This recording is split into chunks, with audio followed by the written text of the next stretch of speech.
Criterium Bike Shop, and by Avalon Water. The Pikes Peak Ascent and Marathon is labeled as America's ultimate challenge, but you know the logistics are almost as daunting as the race itself. This is more than a race about runners. It's about board meetings and committees and volunteers. We have 8 board members, we have 20 committee members, and we have 40 people that are aid station coordinators that work up and down the mountain. Without the sponsors and sponsorship dollars, we wouldn't have a race.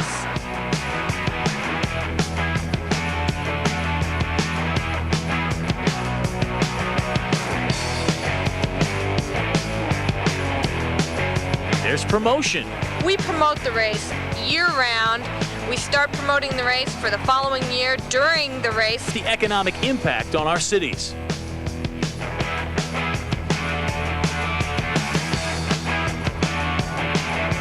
There's a TV special for those who can't be here. Something else unique to this event, the sounds that you hear. You can't get through a Pikes Peak Ascent or Marathon without hearing the best race announcer in the business, Roger Allison. But it's a great thrill and a privilege for me to be a part of it. And I take a week before, Nancy gives me a lot of things, and I just studied the complete list of runners, the human interest factors about them, and then really get into it. And I have people come from all over the United States and the foreign countries and say, you know, that's the best treatment I've ever gotten in announcing a race or bringing me into the finish line. Communications are essential from top to bottom. We're going to put about 40 radios on the mountain. That keeps us abreast of everything going on mountain-wide. Latest time situation, if anybody's hurt, if runners are down, the lead runners, we can find out what's going on that mountain anytime. Command to 14, command to SAR, we have status 1, we have runners approaching the top now. Come back. It's an important job. We want to get the sound out to the runners to keep them motivated, to keep them up, to keep them going. It's controlled chaos. Campus in that control.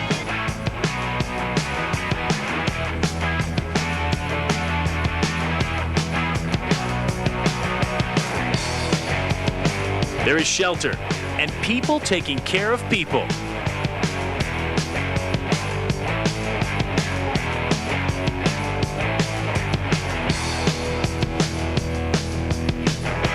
We have a lot of responsibility in that when a lot of those folks get to the top of the hill, they're not in very good condition.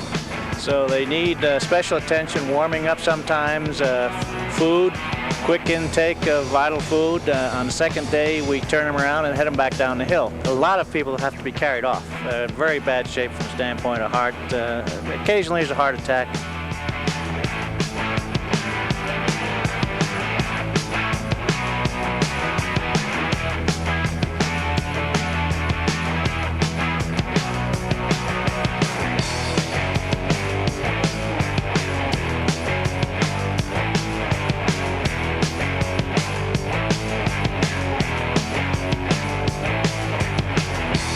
There's a trail and the people who take care of it. If there weren't Pikes Peak Ranger District and Pikes Peak National Forest, there wouldn't be a bar trail. Without bar trail, there wouldn't be a race. And we've been working on the trail for about 8 years, trying to maintain the trail. And I've been on a lot of trails in Colorado, and I have to say that Pikes Peak bar trail is about the best. It's almost like a paved highway compared to the others. Volunteers are everywhere. Start line, the finish line, and all points in between. All right, way to go. You're looking good. And how about that look?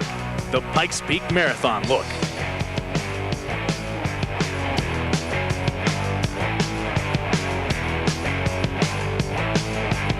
Runners, hundreds of runners. Questions, hundreds of questions. How do they keep it all in order?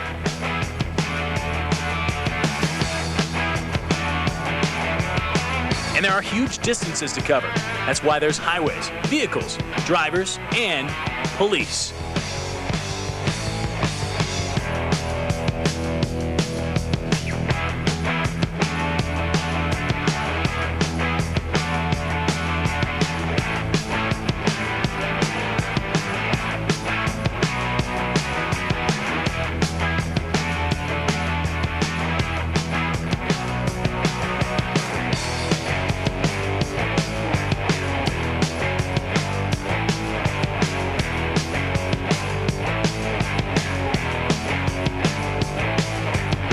The military is here.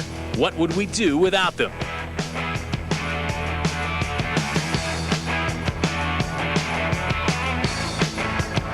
The logistics of the Pikes Peak Marathon.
And we've got one more thing.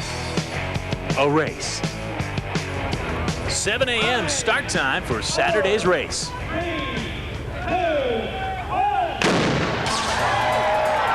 That was a muzzle loader, which was used for the very first time to start the races this year. Wonderful weather. 55 degrees on Saturday greeted the 1,840 registered runners for this event. 1,276 men were ready, 564 women. That's Scott Elliott wearing the yellow gloves in the front. He's, of course, a 6-time winner of the Ascent. And alongside him in the red, wearing number 24, former marathon winner and record holder Ricardo Mejia. Also jumping to the lead early in this race, Andy Ames, a Triple Crown contender who just happens to be Elliott's training partner. Yes, the two of them have run many a mountain together in the past, and it appeared they were ready to do it again on Saturday morning. Lurking behind, though, was another past winner, many a time, we might say, Matt Carpenter. You can see he's back of the pack right now, but running within himself, as all the runners try to do as they make their way up to Hydro Drive, which takes them on their way to the trailhead. Ames looking good here with Mejia right behind him.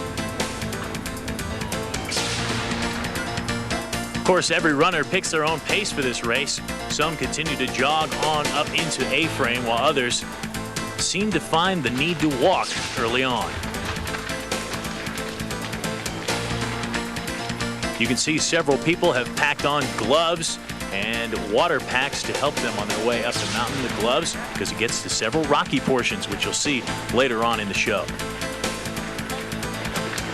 Here's a good shot to show you exactly how you should attack the mountain. Notice how the people are using their entire feet to come down on, not coming down on the balls of their feet or their toes, which would really wear out their calf muscles on the way up this trek. You can also see several people carrying separate parts of clothing, because you never know how much the temperature will change as you head on up towards the summit of Pikes Peak.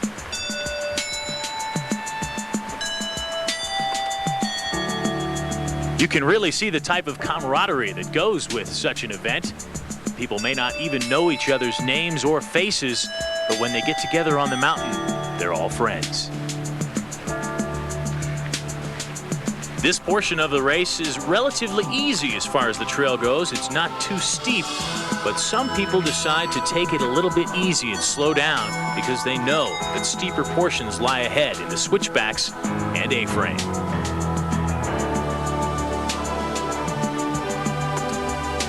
Although you're still some 3 miles from the summit when you get to A-frame, you can actually sometimes hear the race announcer in the background. But folks, you still have a long way to go at this point. Believe it or not, Matt Carpenter had taken over the lead by the time the runners got to A-frame. Of course, Carpenter knows all about pacing. You see him checking his watch.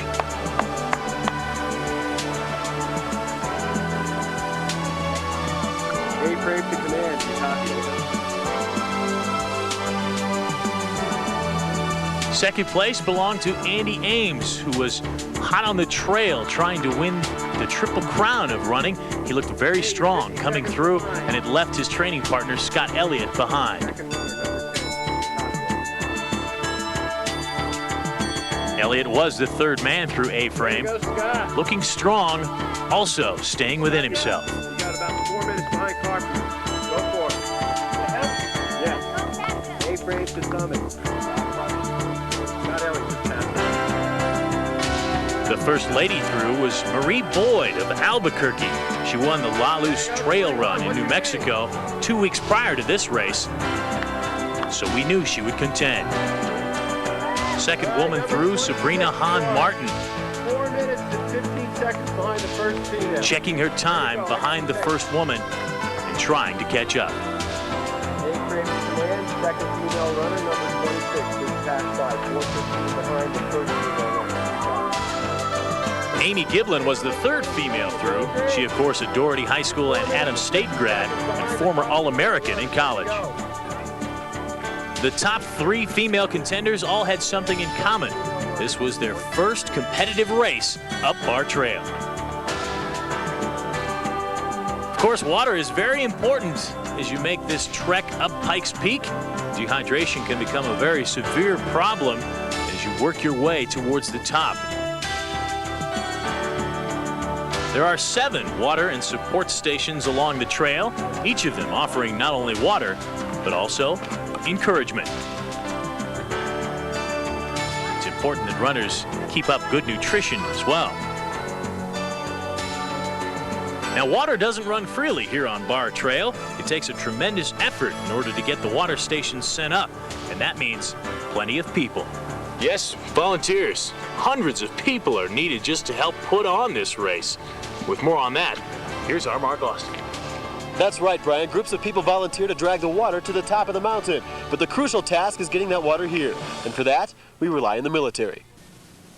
Without that water, you would have an awful lot of physical problems, I'm sure, particularly at the lower part of the races from the heat, and the upper part just from the dehydration, from just the heavy breathing and working hard trying to get up that mountain. So it is absolutely critical. What we're going to do is, we're going to go up to Pikes Peak, take 4 pallets of water.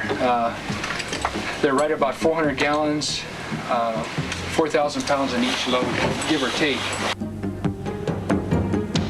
Over 1,600 gallons of water are used by the runners and the volunteers at the Pikes Peak Marathon.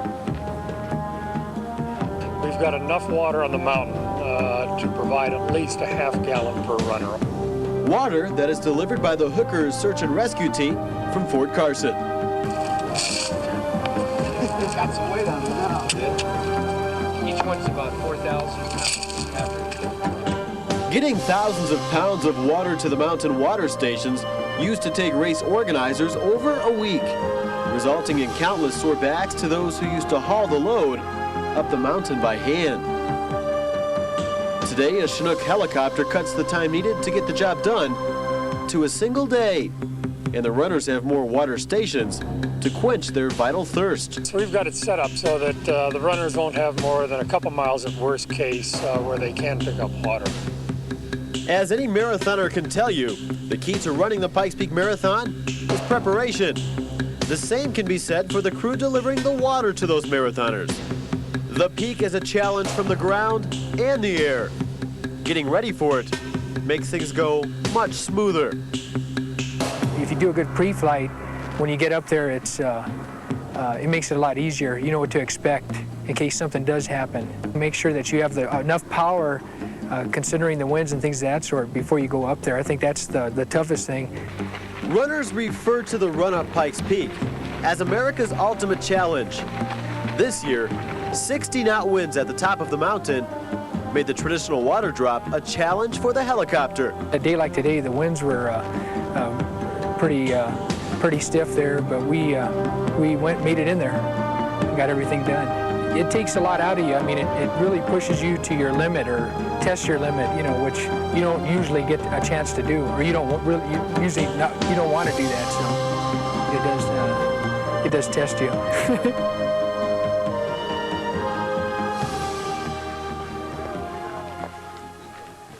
Some runners decide to pack their own water bottles, filling them along the way. That way they can create their own water station whenever they feel the need. It was a cool morning on Saturday atop Pikes Peak, looking down at the cloud cover above the city. And several people bundled up, ready to watch the runners make it to the top. The first man, Matt Carpenter, looking very strong as he was first spotted from the summit. Of course, Carpenter is the record holder in this event, having run the ascent in 2 hours, 1 minute, and 6 seconds. He wasn't really shooting for the record on this day, though, just for the win. A summer of hard work was now paying off for Matt. He'd taken part in a couple of mountain races in Europe and also won a marathon earlier in the summer in Aspen. The finish line, headed up by the local running group, Pikes Peak Road Runners, set up and ready to cheer Matt through the final rocky portion. We're there to wrap him in a space blanket and make him feel welcome, as they seem to do year after year.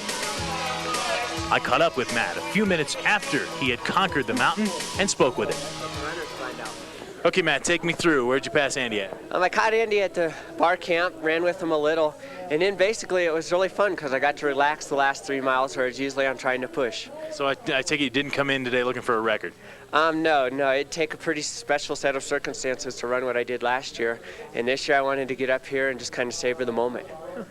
Okay, how did you savor the moment? The last 3 miles, I kind of kept tabs on him, knew I had about 2 minutes, and it just felt really good to not have to push that last mile because that's the real tough one. What is it about this race that keeps you coming back? I think, well, one, it is called the ultimate challenge, but I think within yourself, no matter how good a shape you're in, the mountain always tends to get something of you. I mean, even when I got the record last year, the mountain still wins, and the mountain always wins, and it's challenge against the mountain, not other runners. Why do you want to come back tomorrow and run again? That's probably just a rumor running around. Who knows what's going to happen? Oh, so you're not going to tell us whether you're going to or not? I haven't heard that rumor. Andy Ames was the second runner to reach the summit, putting him in good position in the Triple Crown of running with a time of 2:13:48, a personal best. I hope to win the Triple Crown as my first goal, and then place as high as I could. Well, I was ahead of Scott Elliott by 5 minutes going in, and Dick Ledoux was 4 minutes ahead. And I didn't think he was so good on the hills, so I was just hoping to take some time out of him to see what happens. But in this one, you just kind of have to run your own race and see how it goes. Training partner Scott Elliott followed up Ames with a time of 2:16:51. Third place, not bad for the former six-time winner. Some 20 minutes would pass before the first female would reach the top. But accomplished marathon runner Marie Boyd of Albuquerque, New Mexico would be it. A time of 2:38:22, just part of a very eventful year for her. Well, what had happened to me is I have a 10-month-old baby, and one of my goals after I had the baby was to train to run Grandma's Marathon. Well, I broke my toe 2 weeks before the marathon. The baby was moving on his changing table. I thought he was going to fall, so I moved and broke my toe on the wall. And so my coach, who's Benji Durden, suggested I do something completely different and suggested this. So I've been running about 7 weeks since I broke my toe. So I didn't know if I'd win or not. I thought if I ran well, I'd be in the top 3, so I'm very pleased to win. Were you surprised at the sight of the mountain when you were climbing it and seeing how high you had to go? Yeah, I won the La Luz race in Albuquerque, but that only goes up to about 10,000 feet. And the last 3 miles of this were difficult. Yeah, I knew it'd be hard, but kind of knowing it and experiencing it are two different things. Several age group records were set in the Ascent race on Saturday. For the men, 60 to 64, 61-year-old Vern Carlson of Boulder came in with a mark of 3 hours, 2 minutes, and 25 seconds. 2 ladies' marks also fell. Boyd broke Janie Day LaCour's 1-year-old record, setting the mark for women aged 30 to 34. For females 65 to 69, 67-year-old Jan Richards of Arlington, Texas broke a 5-year-old mark, coming in in 4 hours, 32 minutes, and 53 ticks. A total of 1,528 competitors crossed the finish line at 14,110 feet, 1,077 men, 451 women.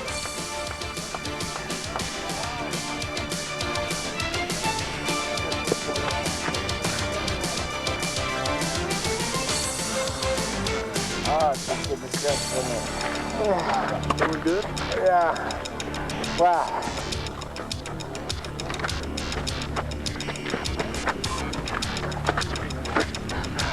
Here's a look at the top 5 finishers in the Pikes Peak Ascent in 1994. Ladies first. Marie Boyd, of course, of Albuquerque with that stellar time of 2 hours, 38 minutes, and 22 seconds. Amy Giblin came in second, putting her in good for the Triple Crown race. Sabrina Hahn Martin in third with a time of 2:42.35. Lisa Mills of Aurora, Colorado, 2:54.10. And Nancy Stevenson of Denver, 2:56.17. For the men, Matt Carpenter of Colorado Springs, 2:09.35, his official time. Andy Ames, Scott Elliott following him up. Darren Rohr came in fourth place. A beautiful morning on Sunday as the full moon over Pikes Peak greeted the runners, and they got ready. It was a bit cooler in the morning, but it would soon warm up for the run. The big question, would Matt Carpenter make it a double? I think I'm going to bow out. You know, I've got a lot of big commitment races coming up, and I'm pretty happy with yesterday, and there's no sense pressing my luck twice. What are these people in for? I mean, the peak looks pretty tall today, even taller than yesterday. I don't know. The clouds might move in, and it might be really nice to come down. I don't think it'll be as hot as some days, but then again, you don't know. Sometimes it gets to be 90 down here at the finish, but the round trippers, I think, know a little more about what they're getting into. There's a little higher finish rate, and overall, I think these people are a little better trained. How much anxiety is there for a race like this? Oh, there's lots. I mean, I'm just now deciding really not to do it, and I'm still nervous. I mean, if you don't have a little bit of apprehension and nervousness going into a race like this, you're not human.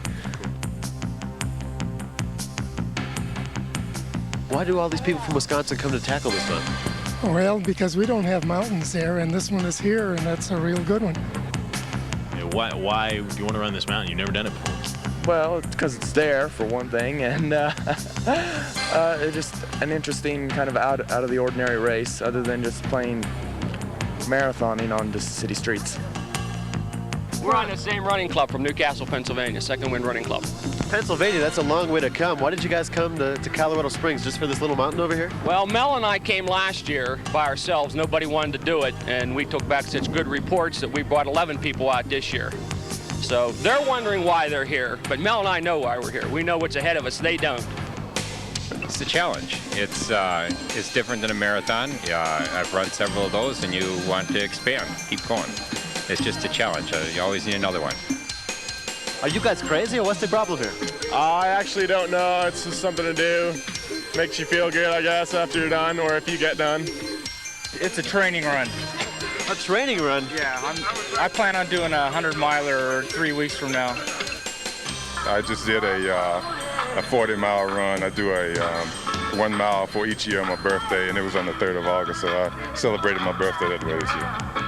Oh, you know, it's the people here are tremendous, and it's a spiritual experience. I mean, I don't know if you've ever hiked a trail, but it's beautiful, and I'm just so thrilled to be here. Go up and go down.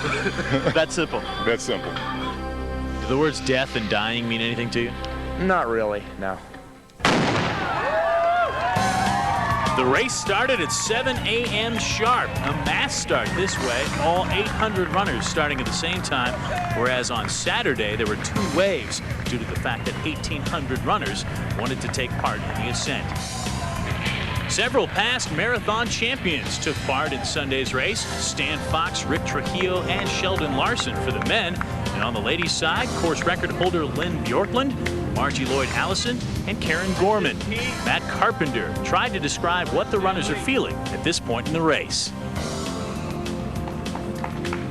Well, they're actually wondering if they went out too fast. at this point, it's very important not to go out too fast. And they look really within themselves. The Mexican runner seems to be looking around quite a bit, so that tells me he's well within himself. Ricky looks really smooth. I don't know the other guy in the glasses. Ricky now's taking a tangent, which is smart, because any little step that you can get is to your advantage. Matt then switched his focus to the leader, Martin Rodriguez. Well, it's not as relaxed as he could be. I mean, he's well within himself and he looks great, but there's some anxiety on his face, and that just might be because it's such a new thing to him. So it was Rodriguez leading the pack on up towards Bar Trail. But another first-time competitor was hot on his heels, 27-year-old Aspen resident Peter Heck. And in third place, someone all too familiar with Bar Trail, past winner Stan Fox, a teacher from Gunnison.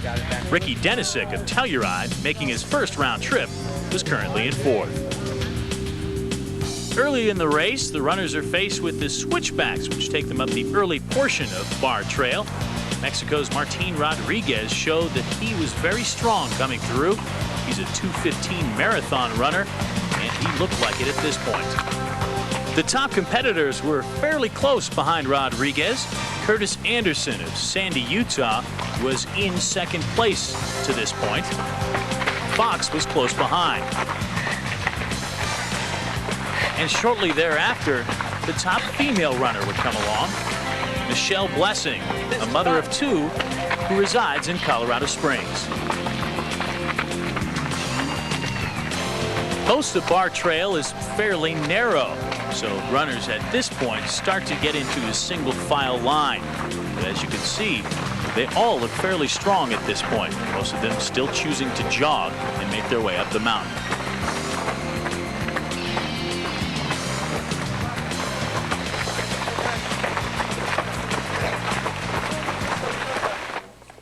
At the summit, the volunteers waited for their first glimpse of the competitors, which would come fairly quickly, Martin Rodriguez making his way through the cirque.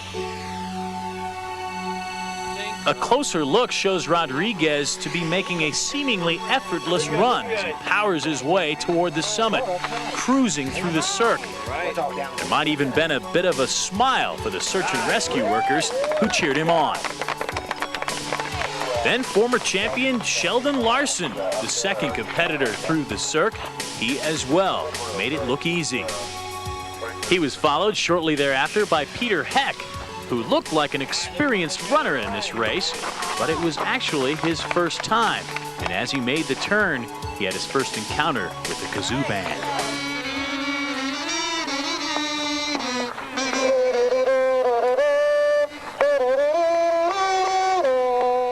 The first female competitor to this point, still 30-year-old Michelle Blessing. But the women's race was a bit tighter than the men, as Danelle Ballengee, the 23-year-old first-time competitor in the marathon, was right on her heels, giving the camera a wave, showing that she was just as strong as Blessing through the cirque. Welcome! All right!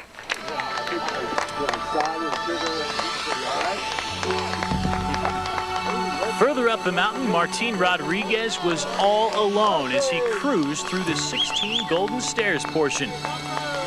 Several spectators cheering him on, and yes, even getting a few snapshots of the possible 1994 marathon winner.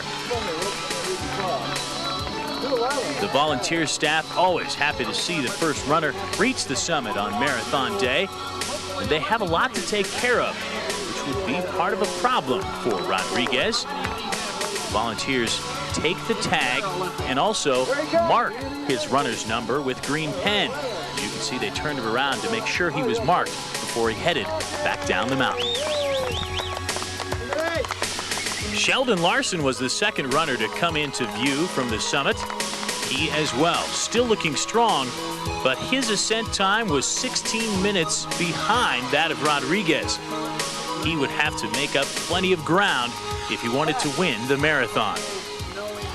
But as you'll see, Larson a bit more accustomed to the ways of ripping and marking the tag, and of course he wanted to take a moment to get some refreshment before he started the descent. It's very important for all the competitors to drink plenty of fluids throughout the race to avoid dehydration.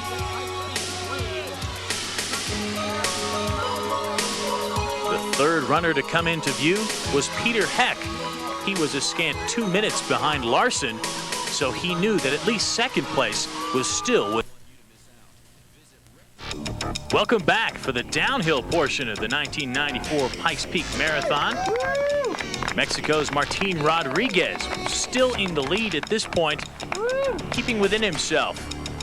He was all alone, except for when he would pass other runners who were still making their trek to the top of the mountain. Several minutes later, Sheldon Larson was still holding down second place, and it doesn't look like he's really pushing hard to catch Rodriguez. Instead, merely trying to finish the race in good shape. In third place, Peter Heck had a different strategy. He came cruising through the cirque and would soon be able to catch Larson a bit further down the mountain. In fact, the Carpenter from Aspen would have the best descent time of the day, 1 hour, 21 minutes, and 2 seconds.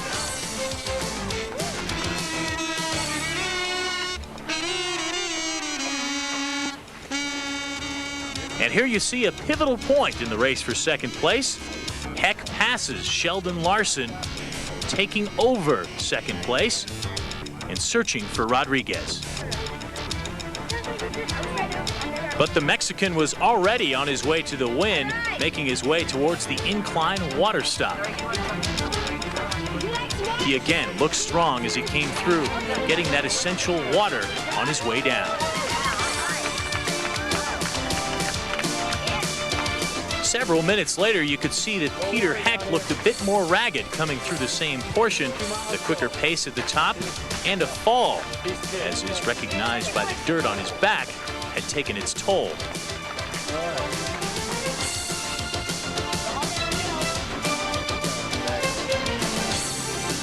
Down in Manitou Springs, the town readied for the competitors to reach the finish line. Spectators gathering along the street, and Roger Allison, the race announcer, letting everyone know just how close the first competitor was. And then he came into view, Martin Rodriguez of Mexico, with no challengers in sight, cruising down the final stretch on his way to a time of 3 hours, 35 minutes, and 4 seconds. Well off the record of 3:16:39, but good enough for a win in the 94 marathon. Then he spoke with Mark Austin. With the lead that you had, did you kind of coast your way down? Did you feel comfortable going all the way down? There's no pressure. When you run alone, there's no pressure. You just do your run. Coming into the race, did you feel confident? Did you feel like this race was yours? The truth is no. It's a run of 42 kilometers that has many surprises, but the idea of all runners is to triumph. But was there a time on the course when you felt like this part of the race is where I'm going to take advantage of it? This is the part of the race where I'm going to build my lead, and this is where the race is going to be won? No, at the beginning, I pulled a little bit, and then I got my rhythm. After that, I developed a fast pace. I saw that no one was following me, so there was no reason to force the race. I wanted to break the record. It was difficult. What was going through your mind at the start of the race? Estaba pensando que el único corredor difícil a vencer era Matt Carpenter. I was thinking of Matt Carpenter. He was running, and he had the record. That was my goal, to beat him and to be the first to break the record. At what point of the race did you realize that Matt wasn't around? At the last minute.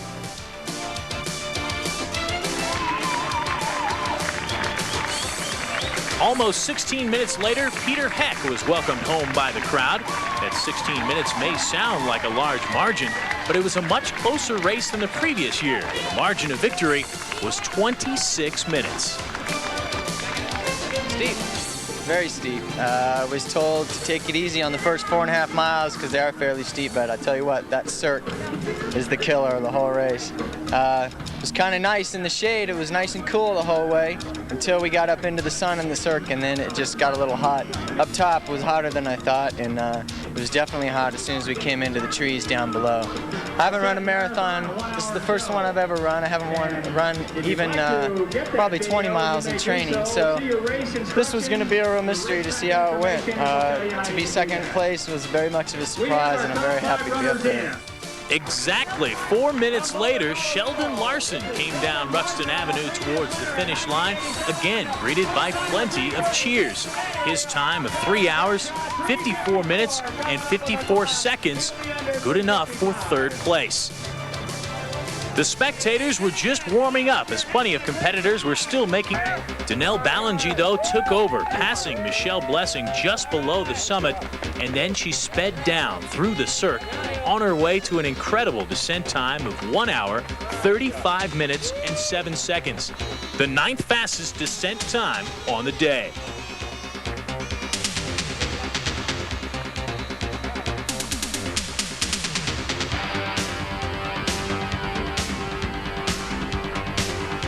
Meanwhile, painful blisters forced Michelle Blessing into slowing down her descent pace, allowing Ballengee to increase her lead as she raced towards Manitou Springs.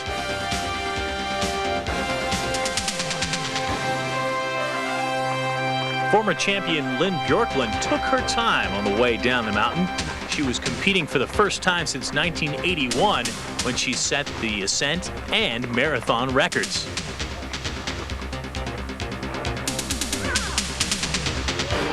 The rest of the pack continued their way, both up and down the mountain, each figuring out their own pace along the way. Some even took the time to stop and rest a while. Well, my run last year, I wasn't prepared. I got hypothermia and altitude sickness, and I just ran in shorts.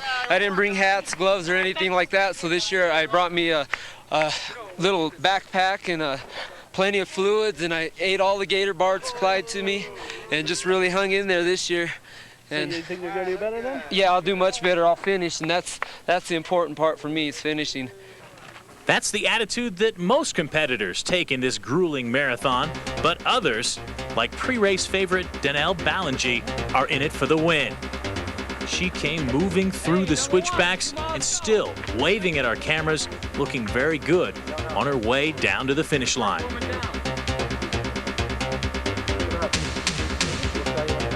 Michelle Blessing, still feeling the pain from the blisters on her feet, came through the switchbacks, still holding on to second place and hoping to keep it that way.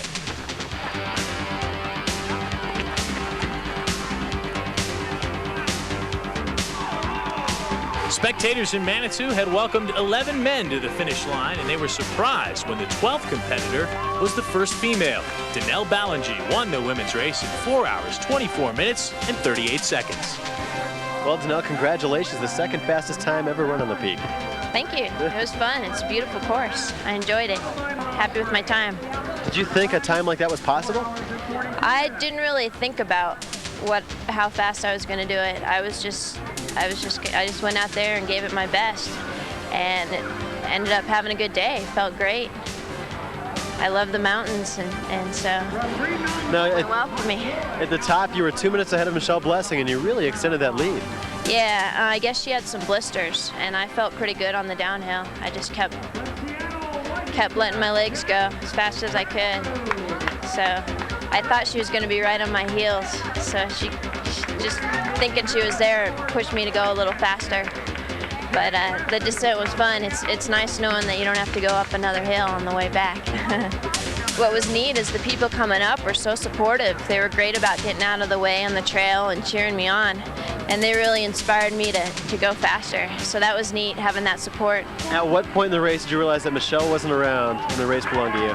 I thought she was behind me until, I guess it was the last 2 miles, and I looked back and I said, okay, I don't see her, so I'll be able to keep this lead. But I know she's a good runner, and she's a fast downhill runner. And so I was just waiting for her to catch up to me and have to compete against her to the finish line. Michelle Blessing did manage to hold on to second place, finishing 22nd overall in this race, 4 hours, 43 minutes, and 45 seconds. Well, Michelle, congratulations. How do you feel about your finish? I feel pretty good. My main goal today was to try to finish without getting hurt. I have real bad ankles, and so at the top I just wanted to make sure that that I was just careful coming down, not sprain an ankle. Change shoes at the top, just to put on a little more heavier shoe. And it helped. I didn't sprain any ankles today. Feeling pretty good, and my time was a lot slower than I wanted, but I got some pretty bad blisters at bar camp that really forced me to slow down. That's kind of depressing. Is that what slowed you down at the top? Because you and Danelle were 2 minutes apart at the top. Was it your feet and them giving a hard time? Yeah, definitely. I think partly at the top. She's a little more aggressive on the top part of the hill, but I thought I could maybe, pick up some time on her on the bottom. But once I got those blisters, there's no way. Oh my God. I thought I really wanted to stop even at bar camp. They were so bad, but you can't stop because then you just have to walk. As if finishing the Pikes Peak Marathon isn't accomplishment enough, some runners decide to compete in both the ascent and the round trip. In 1994, 20 people decided to do so. Remarkably, 7 of those people had faster ascent times on the second day. One of those choosing to run both Saturday and Sunday was 76-year-old Clarence Osborne of Lincoln, Nebraska, who beat out 4 other competitors in his age group to win the ascent in a time of 4 hours, 37 minutes, and 40 seconds. None of these racers would be able to finish this race without all the volunteer help on the mountain, all the people cheering them on and passing out water. Down it up. Sure. Runner, go. Downhill, a glass of water. There you go. Way to go. Looking good. All right, more down. I got for the downhillers. All right, another downhiller. Looking great. There you go. Here you go. Gatorade's down below. Okay. Glass of water for you. Gatorade's down below. Water. Downhill, glass of water. There you go. Glass of water. All right. Glass of water. Gatorade. No, Gatorade's down already. Water. Look out for downhillers. Glass of water for you. Bottle filled? Please. Okay. Oop, got her. Okay, you're on your way. Mile and a half to the top. Got it? Yeah. Okay. Gatorade's down below. Downhillers! Water bottle filled? Glass of water? I already got. Don't shake it up, please. No, don't dip it. We're here to help. Another one? Let's go! Let's go! In the water, you guys. There you go. Keeping them full of water. Keeping them happy. There you go. Fill your bottle? Okay, all right. Here you go. More water. Fill your bottle for you. Okay, all right. Downhiller's coming. Lou? How you doing? Great. All right. Giving his name from above gives me strength. All right, yeah! Way to go, mile and a top. Water for your downhillers. Do you think it's more a physical or psychological help? It's psychological help at this point. Here you go. Fill your bottle for you.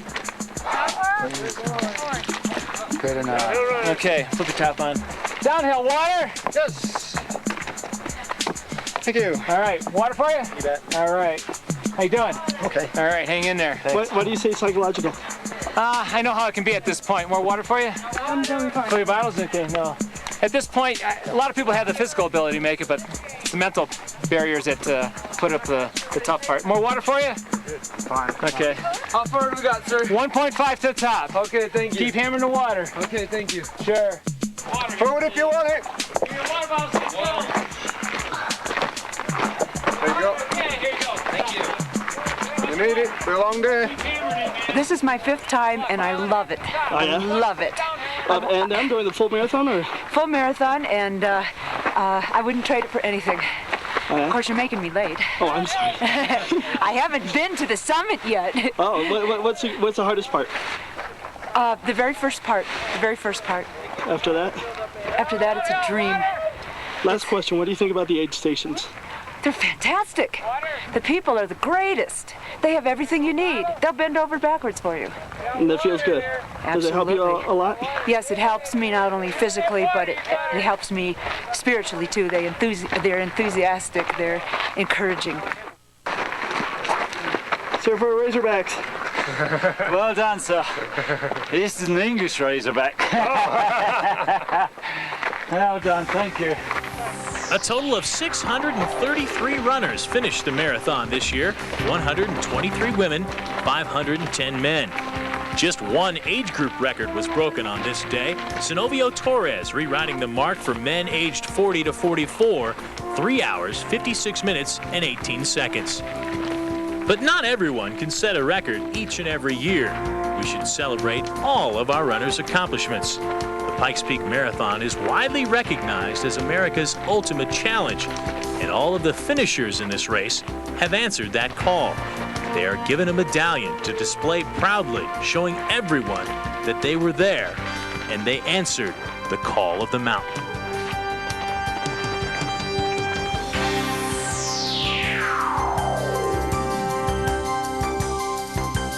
The 1994 running of the Pikes Peak Ascent and Marathon. The committee wants to personally congratulate and thank all the participants, volunteers, and sponsors that makes this event the best in the nation. Remember to get your entries in early for the 40th annual running of America's Ultimate Challenge. Here's a look at the top 5 from both sides of the Pikes Peak Marathon. Ladies first, Danelle Ballengee, of course, with that win, 4 hours, 24 minutes, and 38 seconds, followed by Michelle Blessing. Pamela Basnar came in third. She's from LaPorte, Colorado. Karen Gorman, a past winner of the marathon from Gunnison, finished in 5 hours, 6 minutes, 23 seconds, just ahead of Katarina Straskraba, who came in 5th place. She is from Lakewood. For the men, Martin Rodriguez, the overall winner. Of course, he's from Mexico. 3 hours, 35 minutes, and 4 seconds his time. Pete Heck of Aspen in second. Sheldon Larson of Boulder in third. Sinovio Torres of Cordova, New Mexico came in fourth. 3 hours, 56 minutes, and 18 seconds his time. And Stan Fox of Gunnison came in fifth. 4 hours, 5 minutes, and 13 seconds. Here's a look at the unofficial results now for KRDO's Triple Crown of Running. Ladies first again. Amy Giblin, Doherty High School graduate and also a former All-American at Adams State, in first place. Sabrina Hahn Martin was close behind in second. Danelle Ballengee, the marathon winner, was in third. For the men, Andy Ames was the overall winner. He hails from Boulder. Pueblo's own Dick Ledoux came in second place, a few minutes behind. Former Triple Crown winner Scott Elliott in third. Thus, another exciting conclusion to the Pikes Peak Ascent and Marathon. We hope you've enjoyed our look back over the past hour. And be sure and come back next year, because it's going to be a big year for this race. Number 40. We'll see you then. The Pikes Peak Marathon has been brought to you by Cellular One, Huberger Sod, Criterium Bike Shop, and by Avalon Water.